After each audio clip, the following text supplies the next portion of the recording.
नमस्कार, सी न्यूज भारत में आप सभी का स्वागत है। मैं हूं आपके साथ ऋचा सिंह। वक्त हो चुका है न्यूज बुलेटिन का। बुलेटिन में आपको दिखाएंगे कि पाकुड़ में कैसे मनाई गई डॉक्टर श्यामा प्रसाद मुखर्जी की 121वीं जयंती और कैसे रायबरेली में कांवड़ यात्रा को लेकर जिलाधिकारी ने गोकना घाट का किया निरीक्षण और कैसे उन्नाव में खौफ के साए में पड़ रहे नौनिहाल। और भी तमाम खबरों पर आइए विस्तार से करते हैं चर्चा।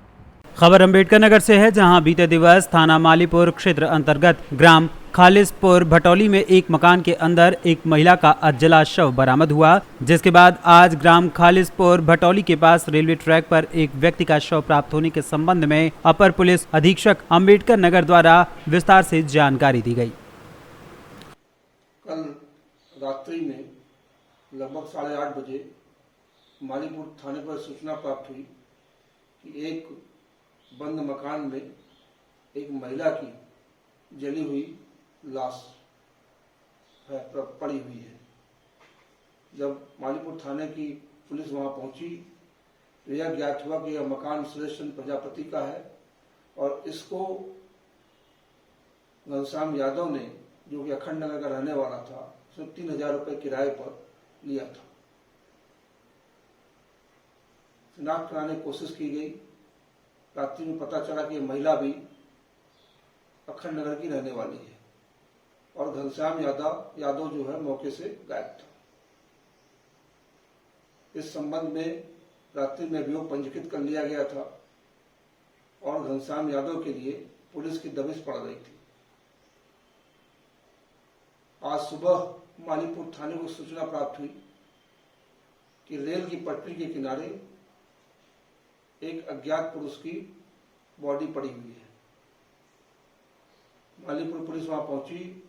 जब शिनाख्त कराई गई और घनश्याम यादव के घर वाले भी वहां पहुंच गए, उन्होंने बॉडी को देखकर कहा कि यह बॉडी जो है घनश्याम यादव की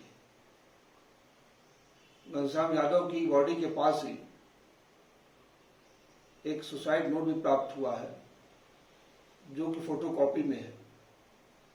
इसका हस्त मिलान करके साक्ष्य संकलन करके आगे विधिक कार्रवाई की जाएगी। अम्बेडकर नगर से सी न्यूज संवाददाता अजय कुमार उपाध्याय की रिपोर्ट। खबर पाकुड़ से है, जहां डॉक्टर श्यामा प्रसाद मुखर्जी की 121वीं जयंती के अवसर पर पाकुड़ नगर स्थित doctor Shyama Prasad Mukherjee market complex में स्थापित उनकी प्रतिमा पर भाजपा नगर अध्यक्ष पंकज कुमार साह के नेतृत्व में भाजपा कार्यकर्ताओं ने माल्यार्पण कर उन्हें श्रद्धांजलि अर्पित कर नमन किया। कार्यक्रम में प्रमुख रूप से भाजपा जिला अध्यक्ष अमृत पांडे, भाजपा प्रदेश कार्य समिति के सदस्य अनुग्रहित प्रसाद साह, मीरा प्रवीण सिंह, निवर्तमान नगर परिषद अध्यक्ष संपा साहा, भाजपा जिला उपाध्यक्ष हिसाबी राय सहित भाजपा कार्यकर्ता मौजूद रहे। इस दौरान भाजपा जिला अध्यक्ष अमृत पांडे और वरिष्ठ नेता भाजपा पाकुड़ अनुग्रहित प्रसाद साह ने क्या कुछ कहा, आइए आपको सुनाते हैं।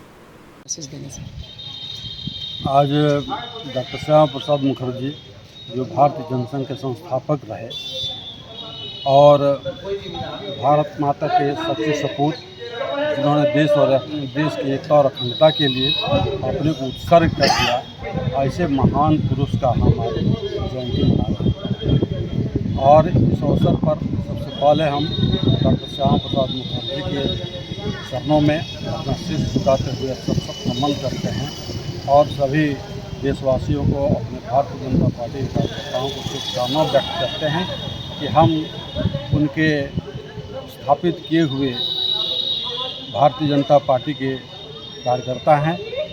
वे हमारे अग्रज रहे, वे हमारे पथ प्रदर्शक रहे। उन्हीं के सिद्धांतों पर, उन्हीं के विचारधारा पर आज हमारी पार्टी चल रही है और यही कारण है कि आज देश में, केंद्र में भारतीय जनता पार्टी की सरकार है और उनके सपनों को साकार करने का काम अपने नरेंद्र भाई मोदी ने किया है। जो कल्पना भी नहीं था देशवासियों को इतना जल्दी 370 धारा हटेगा और कलंक को हम धो पाएंगे। कांग्रेस के दिया हुआ ये कलंक 370 धारा को, जो देश से कश्मीर को अलग करता था, जहां संविधान लागू नहीं था, जहां एक निशान नहीं था, जहां पर 2 प्रधान थे, ऐसे काले कानून को उन्होंने समाप्त करने का काम किया। और हम आज के ये कहेंगे कि जहाँ भी उनकी आत्मा होगी, आज उनकी आत्मा शांति का अनुभव करती होगी। बहुत बहुत जनसंघ के वरिष्ठ नेता संस्थापक रहे और भारतीय जनता पार्टी जिनके बीज मंत्र को लेकर विश्व की सबसे बड़ी पार्टी बनी है, ऐसे पुण्यात्मा डॉक्टर श्यामा प्रसाद मुखर्जी की आज जन्म जयंती पर भारतीय जनता पार्टी ने के कार्यकर्ताओं ने आज पाकुड़ में उनको श्रद्धांजलि अर्पित की और जिन्होंने ये कहा था कि एक देश में 2 विधान 2 संविधान और 2 निशान नहीं चलेगा और उसके विरोध में उन्होंने पूरे भारत को एकजुट किया और आज कश्मीर भारत का अभिन्न अंग बना है। तो भारतीय जनता पार्टी उनके उसी सिद्धांतों को लेकर कि राष्ट्र सर्वोपरि है, राष्ट्र से बड़ा कुछ नहीं है, कि बंगाल का एक युवक कश्मीर में जाकर शहीद होते हैं और ये पूरी दुनिया को एक सूत्र में ये पिरोने की कोशिश करते हैं कि कश्मीर भारत का अभिन्न अंग है। तो ऐसे महान राष्ट्रवादी डॉक्टर श्यामा प्रसाद मुखर्जी और हमारे भारतीय जनता पार्टी जिनके बीज मंत्र को लेकर आज ये इतना बड़ा वटवृक्ष खड़ा हुआ है, उनके बाद हमने सच्ची श्रद्धांजलि अर्पित की और हम आज के दिन ये संकल्प लेते हैं कि प्रेरणा भी लेते हैं उनसे कि जीवन के एक एक क्षण और समय का एक एक कण राष्ट्रहित में हम सभी कार्यकर्ता। पाकुड़ से सी न्यूज़ संवाददाता अभिषेक तिवारी की रिपोर्ट। खबर यूपी के जनपद रायबरेली से है, जहां पर शासन के निर्देश पर जिलाधिकारी माला श्रीवास्तव और पुलिस अधीक्षक आलोक प्रियदर्शी ने श्रावण मास के अवसर पर कांवड़ यात्रा को लेकर गोकना स्थित गंगा घाट का निरीक्षण किया। निरीक्षण के दौरान जिलाधिकारी ने खंड विकास अधिकारी और डीपीआरओ को निर्देशित करते हुए कहा कि घाटों की साफ सफाई कराई जाए। जिलाधिकारी ने यह भी कहा कि कांवड़ यात्रा के दौरान ट्रैफिक को भी कंट्रोल किया जाए, साथ ही घाटों पर बैरिकेडिंग का काम भी जल्द से जल्द कराया जाए, जिससे कि लोग गहरे पानी में जाकर स्नान न करें। सुरक्षा व्यवस्था के मद्देनजर पुलिस अधीक्षक ने निर्देश देते हुए कहा कि कांवड़ यात्रा के दौरान पर्याप्त पुलिस बल की तैनाती रहेगी। कांवड़ियों को किसी प्रकार की परेशानी नहीं होने दी जाएगी, उनकी सुरक्षा का पूरा ध्यान रखा जाएगा। रायबरेली से सी न्यूज़ संवाददाता मृदुलेश त्रिपाठी की रिपोर्ट।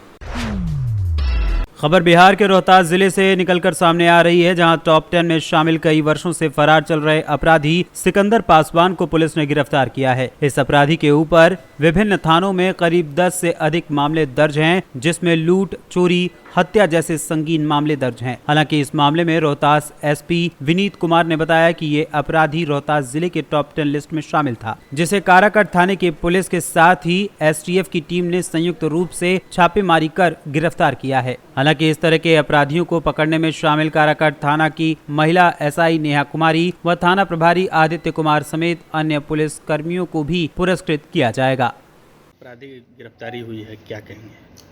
पुलिस मुख्यालय के निर्देशानुसार हम लोग जो है स्पेशल टास्क फोर्स एसटीएफ के समन्वय में ज़िले में टॉप 10 और टॉप 20 अपराधियों के खिलाफ हम लोग अभियान चला रहे हैं। अभी 2-3 दिन पहले ही आप लोगों से मुलाकात हुई थी जब उन्होंने टॉप 10 को पहले अरेस्ट किया था।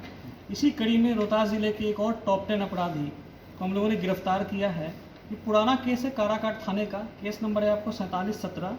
इसमें लूटपाट की घटना की गई थी। राहगीर से जो है 15,000 रुपये, मोबाइल और अन्य चीज़ें लूटी गई थी। इस कांड का सफल उद्भेदन उस समय पे किया गया था और इसमें एक फरार अपराधी जो चल रहे थे, दुर्दांत अपराधी, उनको आज औरंगाबाद जिले से जो है टीएफ के सहयोग से गिरफ्तार किया गया और पूछताछ के दौरान उनके द्वारा बताया गया है घटना में अपनी संलिप्तता उन्होंने स्वीकार की है। और जब हम लोगों ने आपराधिक इतिहास इनका प्राप्त किया तो औरंगाबाद जिले के कई केसेस का हम लोग को जानकारी प्राप्त हुआ है। ये भी जानकारी मिली है कि पटना जिले में भी इनके द्वारा अपराध कारित किया गया है। हम लोग इनके आपराधिक इतिहास को भी खंगाल रहे हैं और कुल मिला के ये टॉप 10 में हम लोग का इस महीने तीसरा सफलता है रोहतास जिले का। जो बाकी अपराधी हैं उनके विरुद्ध भी कार्रवाई चल रही है और शीघ्र ही आपको अगली सफलता से इसमें अवगत कराएं। रोहतास से सी न्यूज़ संवाददाता शशिकांत के साथ पंकज कुमार की रिपोर्ट।